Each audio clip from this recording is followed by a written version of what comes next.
Hey, Hawkeye fans. Chad Leistikow here of the Des Moines Register, along with Dargan Southard of the Des Moines Register. He is our women's basketball beat writer. I'm your Hawkeyes columnist, as many of you know. It's a Tuesday morning pod because we have some women's basketball news to discuss. Obviously, yesterday afternoon, Lisa Bluder announces her retirement. 23 minutes later, Jan Jensen is named the head coach, Dargan. This is one of those things where typically, like Gary Barta last year, I had heard some rumblings. It was late, but I heard some rumblings. It was also in May, uh, and had some stories ready by the time the announcement was made. But this was a case where, a rare case, I think, where a school, a coach, a legendary coach, uh, and another legendary coach, assistant coach, who's about to be the head coach, kind of kept things under wraps. It's amazing that that kind of secret can be kept publicly. There was never any even rumblings, oh, big news coming today or anything. It just was like, boom, 3:30 p.m. Monday, and wow. Yeah, I gotta say, when the tweet popped up that they were that was the announcement, I was a little panicked because, behind the scenes, obviously, when we get wind that stuff may happen, we usually start pre-writing and have some stuff written for when it gets announced. I had nothing pre-written. I'm not sure. I don't think you had anything pre-written. So, I guess kudos to everybody over there for being able to stay tight-lipped on this. It's pretty massive news. I think, maybe naturally some people wondered throughout the course of the season, okay, Caitlyn's leaving, just went to the national title game again. Like, is this a time when to kind of break it and call it good? But I don't think anybody ever actually thought it was going to happen this summer. And so for it to materialize this quickly is pretty shocking. And obviously career to a close. What Lisa Bluder has done at Iowa, and specifically really in the last 10 years, taking this program from a good Big Ten program to one of the elite programs in the sport, has been incredible to watch, amazing to watch. And then also, Jan Jensen gets her first head coaching opportunity after 30 plus years as an assistant and an associate head coach. And so it feels like as big of a news as it was that Lisa's retiring, handing the program over to Jan Jensen feels like the easiest and most natural transition through all of this. Yeah, and we will hear from new P. Sue Beckwith, MD, head coach Jan Jensen Wednesday at 1 p.m. So Dargan and I kind of made the decision. We're going to mostly focus on the Bluder side of this decision. We'll get into a little Jan, but we'll have more time on tomorrow night's Hawk Central radio show to get into the Jan hire. Obviously, we'll get into it a little bit here, but we'll get to what she said, all that stuff. Probably Beth gets tomorrow too. But a friend of mine texted me last night, and he's always kind of sending me pearls of wisdom on women's basketball, but kind of indicated that, or made the reference of, when Dean Smith retired at North Carolina, handed it off in a way to his longtime assistant coach, Bill Guthridge. He had been serving for 30 years as Dean Smith's assistant at UNC. So it felt like then that Dean Smith had it in mind to kind of pass it on and not, make sure it stayed in-house or whatever, that longtime lieutenant got the job. I feel like that is part of, we don't know that, we haven't heard from Lisa, but I feel like that is part of her thought process here is, if she stayed, certainly we know Jan's gotten head coaching jobs offers. Absolutely. Before and turn them down to stay with Lisa. And she's been amazingly loyal, loves it here, obviously, grew up in Iowa, in Kimballton, and was a great 6-on-6 player. Or great, not 6-on-6. She played 6-on-6, right? God, I think so. Yeah. Yeah. Now my head's spinning. So many basketball accomplishments. Yeah, she did, because she averages like 60 some points a game. Yeah. but not a Drake. She played anyway. But it does. I think that's part of it. This gives Jan a runway, right? Mhm. She's, Lisa's 63, Jan's 55. Jan now has, I mean, at least a good 10 years, you would think. I mean, we know Jan's super energetic, still has kids that are relatively young. I mean, like, she's still, I think, got She's a lot left here. an Yeah. exuberant 55. Yeah. So it just feels like if Lisa had waited maybe another 4 years or something like that, maybe the window would have somewhat passed for a true Jan Jensen era. But now it feels like Lisa has in part done this for her best friend, and also, she did coach 40 years as a head coach in women's basketball and has done some amazing things. So it kind of makes sense when you add. It was stunning, but it makes sense. Yeah. And again, I think, we haven't heard from Lisa or Jan yet, but I have a feeling that if it wasn't going to be passed to Jan, that maybe Lisa doesn't make this announcement. I think that might have been one of the stipulations was, hey, I'm going to hang it up, but Jan needs to be next in line. And obviously that's an AD decision at the end of the day, but I think everybody pretty much saw how obvious, that choice would be. And I think it's huge because, maybe it's naive on my part, but I don't expect any decommitments. I don't expect anybody to jump in the portal the way you see it happen a lot with coaching changes, because everything it seems like is going to be, I mean, I'm sure there'll be subtle differences here and there, but largely speaking, I think certainly the core values and the culture and the cohesion and the importance of all that is going to remain in place. And I think that's probably really encouraging for Lisa Bluder to see the program that she molded into what it is get passed on to somebody who she knows believes and lines up with everything that she thinks. And so, I think I do like that you mentioned the longevity of Lisa's career, because obviously the Iowa years are the most recent ones and the most dominant ones. But this is somebody who never left the state of Iowa in her coaching career. Even going all the way back to high school, she goes to high school in Iowa, college in Iowa, and then has 3 coaching stops in Iowa that covers 40 years. I mean, I feel like you're not going to see that very often anymore.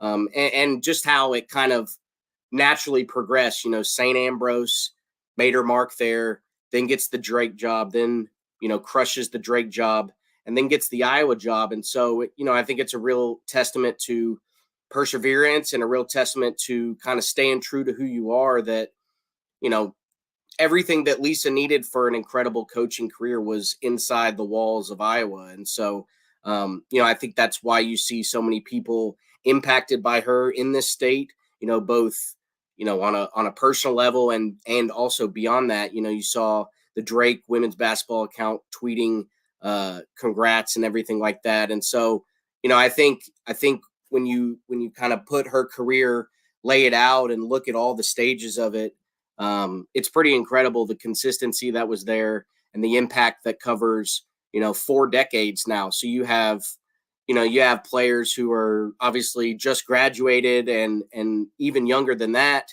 all the way to women in their 50s now who have been impacted by Lisa Bluder. And so I think the longevity of that is worth highlighting and worth noting, because it doesn't always happen that way and happen that smoothly, where you transition from one place to the next and keep finding success.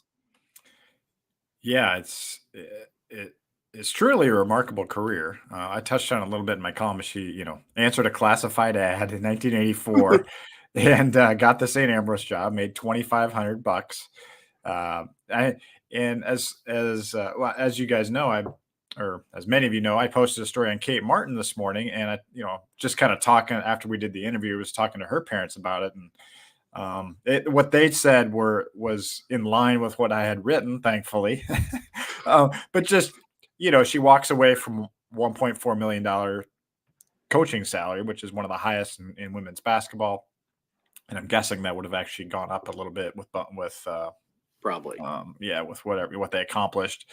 And, she has 884 wins. She's not record chasing. She's not going for 1,000. It's those kinds of individual things, monetary things were not the priority for her ever. No. It was the love of the game. It was growing the game. And you just think about, she won 4 of the last 6 Big Ten tournaments, 2019, and then the last 3. After a very long drought of not winning. Not that it's hard to do, so it's not like that's a black mark on her career, but like it's hard to win 4 out of the last 6 Big Ten tournaments is stunning. And then, she was the National Coach of the Year in 2019.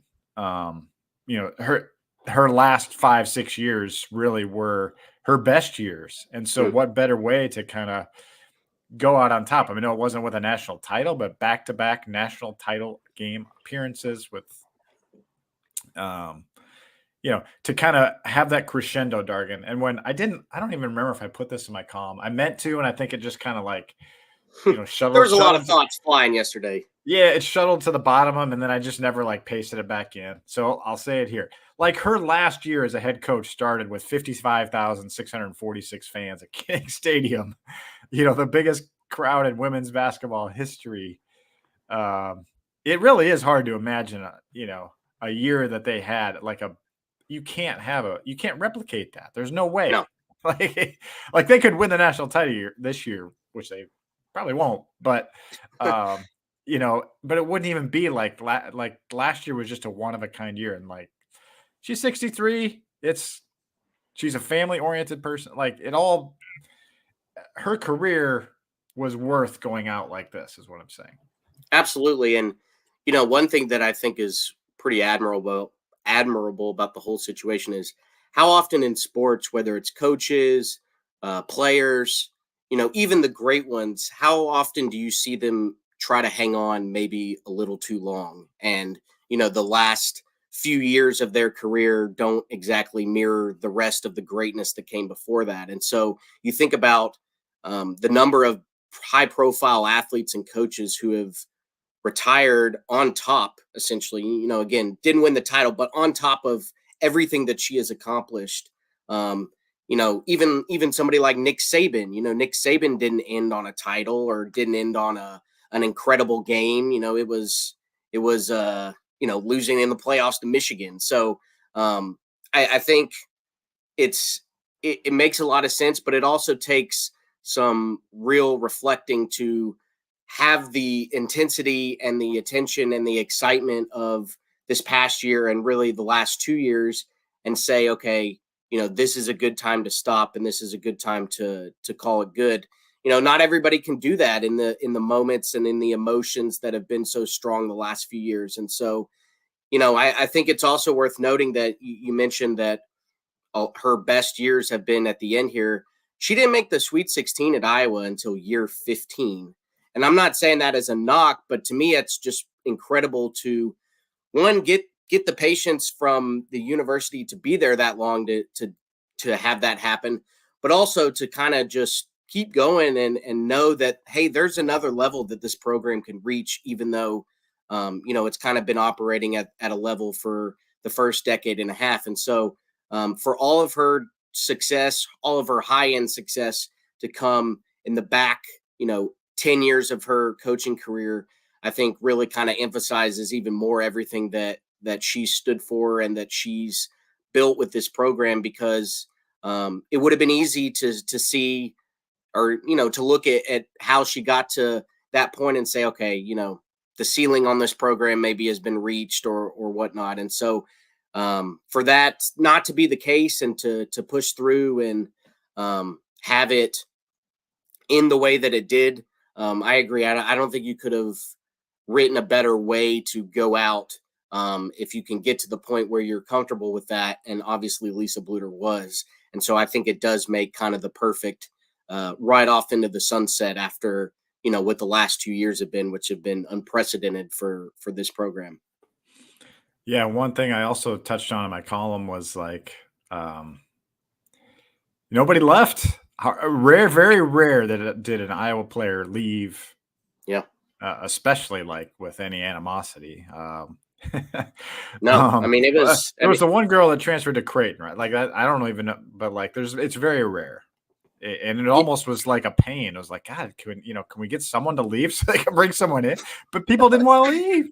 no, That was, and so she created that culture. And I think, you see somebody like Caitlyn Clark tweet out, and Kate Martin yesterday, like, juggernauts in the program, tweet out, Caitlyn Clark, Coach Bluder believed in me. Let's talk about Caitlyn Clark and Lisa Bluder. Like, this is what a remarkable feat that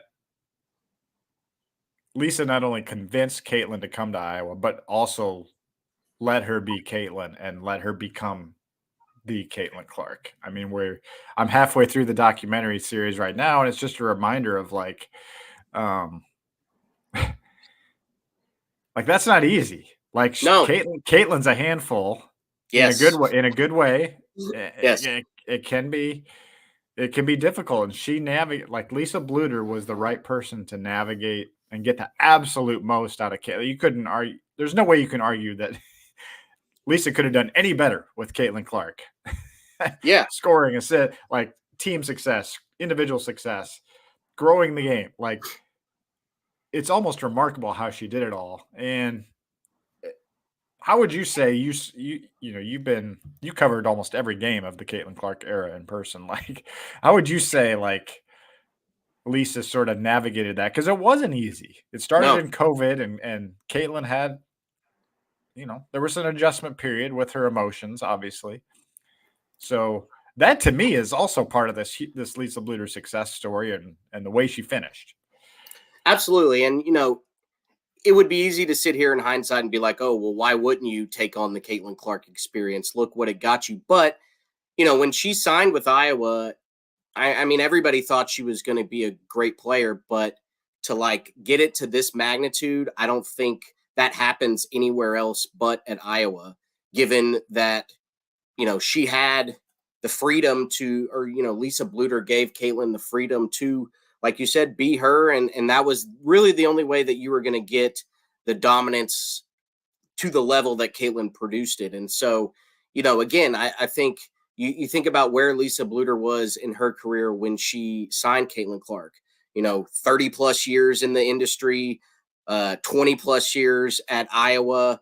Not every coach would have said, okay, I realize this is different and this is unique to pretty much everything I've experienced, but I'm going to give it a shot and let's see where it takes us, because not every coach would have been that willing to do that.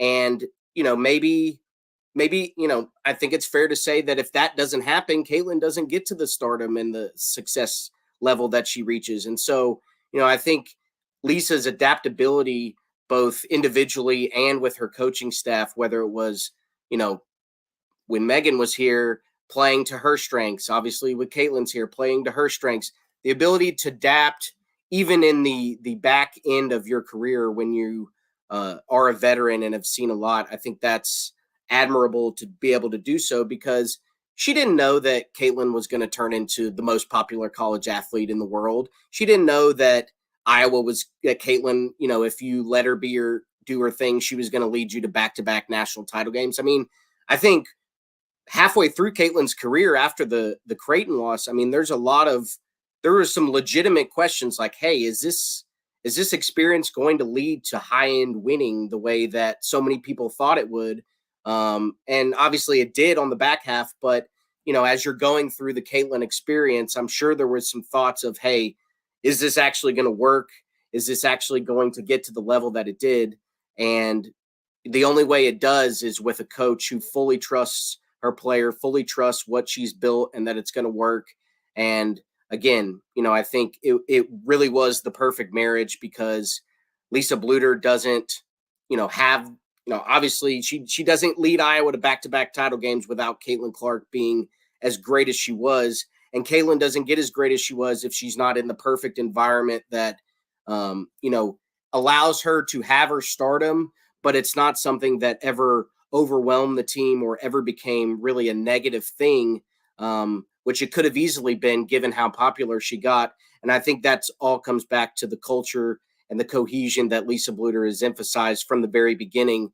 And that allowed all this to work, not just work, but work to a level that few even dreamed it could at Iowa. And so all that together, I think, is a huge part of her legacy. As always, the Caitlyn years are going to be at the forefront when you talk about Lisa Bluder's career. And I think she deserves a ton of credit, obviously, for accepting that this was going to be different, but also embracing it and letting it go to the level that it did. Yeah, you think about how many nets we've seen Lisa Bluder cut down in the last couple of years. A lot. Big Ten championships, Elite Eights twice. Those Elite Eight net cutting, man, those take forever, by the way. It's great. Now, it's great, but man, that takes forever. I think you and I are officially net cutting veterans. And so whenever the ladders come out and people start walking up, it's just know it's going to be a while. And but understandably so. And to Lisa's credit, everybody gets to go up the ladder. So it's cool. That's part, everybody matters. That was one thing with Lisa Bluder. Like, everyone is just as important. That's why they sit in a circle when they meet. I'm sure Jan Jensen will continue that. I'd be shocked if they don't, because the circle has no top and no bottom. That's kind of the theme with Lisa. Caitlyn's just as, Jada Jimfy's just as valuable as Caitlyn Clark, and et cetera, et cetera. One thing that stood out, and I wanted to mention it. Speaking of net cutting, at the Big Ten championship game this past year, we were both on the court and right across from the Iowa bench. And Caitlyn had a miserable first half, as everyone remembers, against Nebraska. 4 points, I believe, maybe like 2 for 13. It was like 4 points, right? It was bad. And Caitlyn was getting, flustered, angry, kind of had some of those theatrics. And I just remember vividly, and I think I sent this to the text group. Lisa yelled at her, "You're going to see a lot better defense than this next year." This was shortly after she decided to go to the WNBA. And it's like, dang, like, that's harsh. Yeah. But that's what Caitlyn wanted. She wanted hard coaching. And it just kind of shows, like, there was a balance to how Lisa handled Caitlyn. And of course, she scores 30 points in the second half in overtime and, helps rally Iowa to the Big Ten tournament title, helped them get the 1 seed, helped them get the path to Cleveland. So a monster win, as it turns out, and a monster moment in Lisa Bluder's history, because they get the 1 seed, the first of her career. That's another part of this last season, her first ever NCAA 1 seed. But I wanted to point to that tournament, or the last 2 tournaments, because she was a great coach. Think about the South Carolina game 2 years ago in the NCAA tournament, that game plan, that defensive game plan. Now, certainly a lot of credit goes to Jenny Fitzgerald, Abby Stamp, Raina Harmon, Jan Jensen. It's a team effort for sure. But, Lisa's the rubber stamp on all these things. They went with that crazy defense against South Carolina last year. They went with Raina's run them to death strategy against Kim Mulkey and LSU this year, even with 6 players, basically, and thought they could outrun LSU. And against UConn, they knew Hannah Stuelke was their best weapon in that game, because they gave Caitlyn some trouble. And they always seem to find an angle. And so, to me, that's going to be one of Lisa Bluder's legacies for me, is in her final 2 years, in the biggest stage moments, she beat Dawn Staley, Kim Mulkey, Gino Auriemma. No, she didn't win the national title games. This South Carolina team was way better than I think anyone realized. And then last year's LSU game just unraveled in an unexpected way. Yeah. So I don't put those on her necessarily. So what a legacy. I mean, just a great coach too. It's not just about rosy cultures and having Caitlyn Clark. She was a freaking good coach. Well, and I think it's important to note that, when Iowa gets to the Final Four for the first time in Dallas, none of the coaches had ever been in a game that big before. Even with all the experience on that staff, Nobody had coached on a stage that big with under lights that bright. And there was no sign that this program was overwhelmed by that moment, that it felt like, hey, we're just happy to be here. Hey, we probably don't belong here, but we're here, so let's see what happens. No, it was, hey, we earned our chance to be here. We know we're a good program, and let's go see what happens. And obviously, one of the best upsets, I think, in NCAA tournament history happened in Dallas.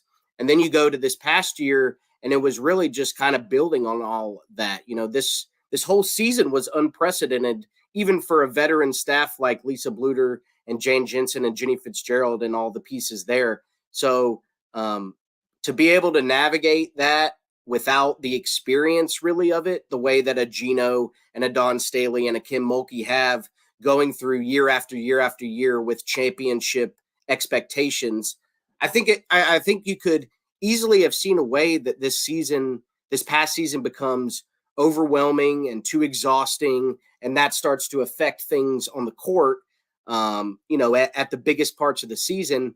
And to be able to go through the entire circus that was this regular season, where every game felt like a massive ordeal, and that's not a cliche at all. Every game road was games. Road They game. navigated all these road games, sellouts. Right. They had to navigate all the emotions, pace themselves for the season. That's Exactly. coaching too. Exactly. And so that doesn't happen without a coaching staff that keeps everybody, from getting overwhelmed and to be able to kind of digest each thing as it comes. There's so many elements to coaching. Obviously knowing basketball is a huge one, but you got to know people too. And you got to be able to manage a lot of different personalities on a team. And I think that goes back to what you were saying about how she coached Caitlyn.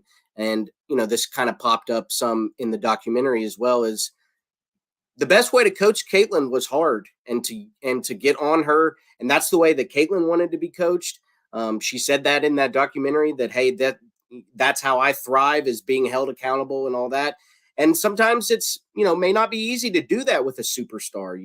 It doesn't always happen as smoothly as it did in this case. And so I think that's a big part of all this happening as well, is that not only was she able to let Caitlyn be herself and give her the opportunity to do so many great things, but when there were moments when she needed a hard talk or some discipline in her face, and there were certainly those moments that happened, Lisa wasn't afraid to do that and be that kind of coach as well. And so that doesn't happen without, again, having a great grasp of all the personalities on your team, how each player works individually and what gets them motivated and how they best operate.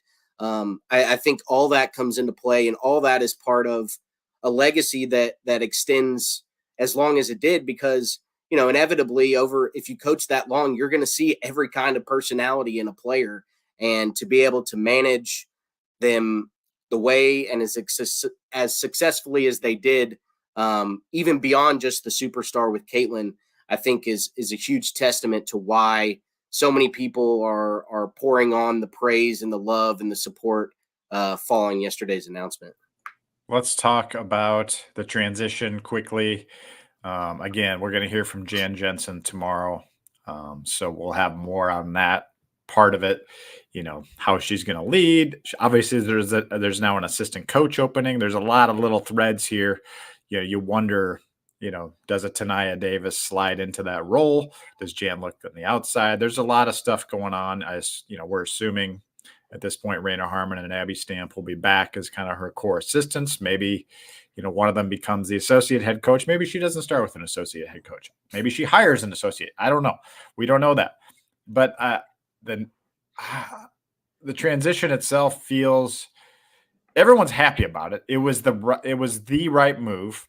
Now, somebody like a Jenny Baranchek, much more head coaching experience than Jan Jensen, I think would have been an amazing candidate and could have been. But as far as the continuity of the momentum you've built, kind of, I want to say, like, doing the right thing, like, is part of what Lisa Bluder has always been about. Also, I think Jan was obviously the right call, and we kind of joked about it, Dargan. I think we've. I know what you're saying next. I know what you're saying next. I mean, Jan has been out there all year long. I mean, press conferences in the open locker rooms, like 30 minutes straight. Much more quotable than Lisa Bluder. I hate to say, but she is like she has done like being a head coach is being like the spokesperson for the program. And Jan has that mastered. Absolutely. I mean, there is 100% qualified on that part of the head coaching part, being the mouthpiece of the program, the head of the program, complete respect from everybody, like beyond respect. Also from the state of Iowa, like, I mean, unbelievable networking in the state of Iowa. Like, she has it all. She just doesn't have the head coaching experience. Right. So your thoughts? And I feel like when you have a situation like this where a longtime assistant or associate gets a head coaching job for the first time, and I think maybe the thing that you wonder is, okay, obviously the basketball mind is head coaching worthy, but like how does a person handle all the other things that come with being, like you said, the spokesperson, whether it's appearing at the iClub or doing this or that. And it's like, obviously Jan is charismatic as it gets. And so I don't think that part of it is going to be any sort of adjustment really at all. The one thing that I am going to wonder is, like you mentioned, I kind of equate this to when Sydney Fulter entered the starting lineup. Everybody knew that she could handle that. But the one thing that it did do was take Sydney Fulter off the bench. And so, Jan obviously is qualified and is the great, selection here. But Jan's not going to have a Jan. And so, at least to start. And so whether that's somebody on staff, like you said, getting elevated and bringing someone new in, maybe lower on the rung or whatever it ends up being, I do think that's going to be an important decision because there, inevitably, I'm sure there are some elements that Jan maybe hasn't totally thought about yet as far as being the head coach. And so, obviously Jan was so instrumental in Lisa's success. And I think, Jan certainly understands the importance of leaning on your staff and, having it be a whole cohesive production. And so that'll be interesting to see what direction they go with that spot. Yeah, just something pops in my head. This is just speculation. I'm no. What if maybe a Jenny Fitzgerald says, "Hey, I'll come back to the bench for a year or two in the associate head coach role." Maybe Lisa Bluder becomes a special assistant to the head coach. I mean, it would be. I mean, it's probably about what she's going to do, right? Director of player development. But and that's nothing against any of the current people. Like, I'm just wondering if you build some of that, and maybe Jenny just stays in the role she's got. And, become a special assistant to Jan. It's just kind of an extra job anyway, so you might as well. Right. And then there's the thought of kind of maybe planning down the road for a potential, Kate Martin opening. I think that's inevitable at some point. I think, maybe Tanaya moves up in a year. Kate Martin becomes director of player development in a year or two. I don't know. I mean, I'm just, again, there's a lot of possibilities that we'll get to, but not necessarily going to try to tackle it all on this podcast. We'll get more information tomorrow. But I think as far as I did want to point this out, there were people asking, why didn't they post it for 14 days? Nobody was upset about it or anything, but just why? And so I got a response from the UI this morning, UI Athletics, and I'll just read the statement here. It says the athletics department requested and received approval for a waiver from the standard recruitment and job posting process to hire Jan Jensen into the Pisu Beckwith MD head women's basketball coach position. With appropriate justification, a waiver of the search process may be granted upon review and approval by the University Human Resources Compensation and Classification Unit and the University Office of Institutional Equity. So there you go. So they had to request a waiver to not post the job for 14 days, for those wondering.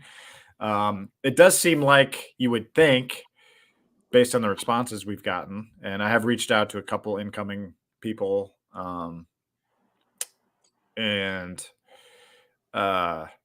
that this would maintain the continuity, the offense, the everything about Iowa basketball. You would think everybody would feel comfortable with that. Maybe it makes people more comfortable. We've got this Miriam Dauda situation. I don't know where that goes. They seem confident that she's going to be on campus, but I mean, Jan is the post whisperer, right? Like, and that's your head coach.